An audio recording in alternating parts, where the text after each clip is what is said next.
Hi friends, കഴിഞ്ഞ 2 ദിവസമായി കേരളം ചർച്ച ചെയ്യുന്ന പ്രധാന ചർച്ചാ വിഷയങ്ങളിലൊന്ന് ശ്രീ വെള്ളാപ്പള്ളി നടേശൻ ഒരു വർഗീയവാദിയാണോ എന്നുള്ളതാണ്. അദ്ദേഹം തന്നെ തൻ്റെ പാലാ പ്രസംഗത്തിൽ പറയുന്നുണ്ട്, ഞാൻ ഒരു വർഗീയവാദിയേ അല്ല എന്ന്. അതൊരു വർഗീയവാദിയൊന്നുമല്ല, ഞാൻ അദ്ദേഹത്തെ അങ്ങനെ കണക്കാക്കുന്നില്ല. അദ്ദേഹം ഒരു വർഗീയവാദിയല്ല, മറിച്ച് ഒരു തീവ്രവാദിയാണ്. എന്ന് പറഞ്ഞാൽ ബോംബ് സ്ഫോടനം ഉൾപ്പെടെയുള്ള വിധ്വംസക പ്രവർത്തനങ്ങളിൽ ഏർപ്പെടുന്നുവെന്നല്ല അർത്ഥം. അതിതീവ്രമായ ആശയങ്ങൾ വെച്ചു പുലർത്തുന്ന ആളാണ് ശ്രീ വെള്ളാപ്പള്ളി നടേശൻ. പിന്നെ വർഗീയവാദി എന്ന് പറയുമ്പോൾ തൻ്റെ വർഗത്തോടെ ജാതിയോടെ കൂറുള്ളതെന്നല്ലേ അർത്ഥം.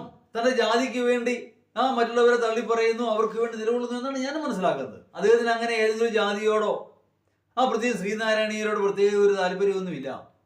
തൻ്റെ പോക്കറ്റ് നിറയ്ക്കണം, പണം ഉണ്ടാക്കണം എന്നുള്ളതല്ലാതെ ഏതെങ്കിലും ജാതിയോട് ഒരു പ്രത്യേക പ്രതിബദ്ധത ഉള്ളതായി എനിക്ക് തോന്നിയിട്ടില്ല. ഒരു ഉദാഹരണം മാത്രം എടുക്കുക.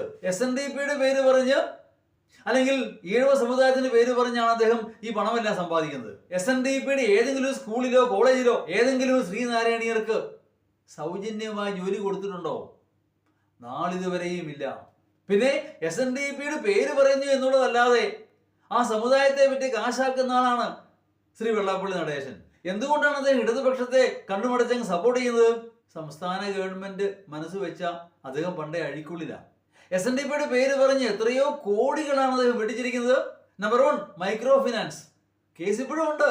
പക്ഷേ അതൊന്നും പുറത്തു വരികയില്ല. കാരണം മുഖ്യമന്ത്രിയുമായിട്ടുള്ള അദ്ദേഹത്തിന്റെ ഇരിപ്പ് വശം അങ്ങനെയാണ്. SNDPയുടെ ഏതെങ്കിലും ശാഖയിൽ ഒരു മൂത്രപ്പുര നിർമ്മിച്ചാൽ പോലും ഉദ്ഘാടനം ചെയ്യാൻ മുഖ്യമന്ത്രി എത്തും.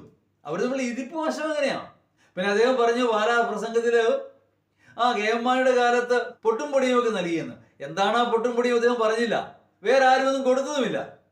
നമ്മൾ ഓർക്കണം, ഉമ്മൻചാണ്ടിയുടെയും ശ്രീ KM മാണിയുടെ കാലത്ത് പഞ്ചപുച്ഛമടക്കി നിന്നിരുന്ന ആളാം കാര്യങ്ങൾ നേടിയെടുക്കുവാനായിട്ട്. ഇപ്പൊ മറുകണ്ഠം ചാടി. പിന്നെ രാഷ്ട്രീയം CPM-ന് വോട്ട് ചെയ്യാനോ BJPക്ക് വോട്ട് ചെയ്യാനോ അങ്ങേർക്ക് യാതൊരു മടിയില്ല. കഴിഞ്ഞ ലോക്സഭാ ഇലക്ഷനിൽ കോട്ടയത്ത് ഇടതുപക്ഷക്കാരായ SNDPക്കാർ ആർക്ക് വോട്ട് ചെയ്തു? BJPക്ക്.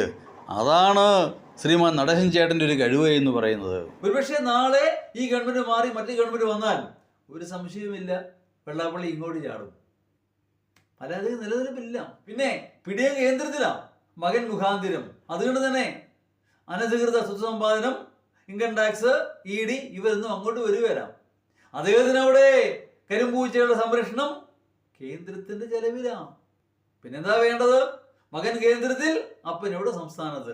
ഏത് വിധേനയും വെള്ളാപ്പള്ളിയെ തൊടാൻ ആർക്കും സാധിക്കുകയില്ല. പിന്നെ ഞാൻ വീണ്ടും പറയുന്നു, അദ്ദേഹം ഒരു വർഗീയവാദിയൊന്നുമല്ല. ഇവിടെ അദ്ദേഹം വലിയ വലിയ കാര്യങ്ങൾ പറഞ്ഞു.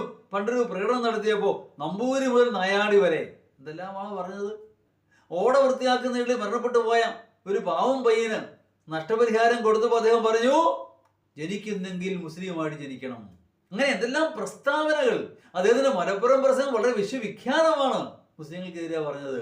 പക്ഷെ വർഗീയവാദിയൊന്നുമല്ല, തീവ്രവാദിയാണെന്നേ ഉള്ളൂ. അങ്ങനെ നോക്കുമ്പോ അദ്ദേഹം പറഞ്ഞതുപോലെ തന്നെ ശ്രീ വെള്ളാപ്പള്ളി നടേശൻ വർഗീയവാദിയേ അല്ല.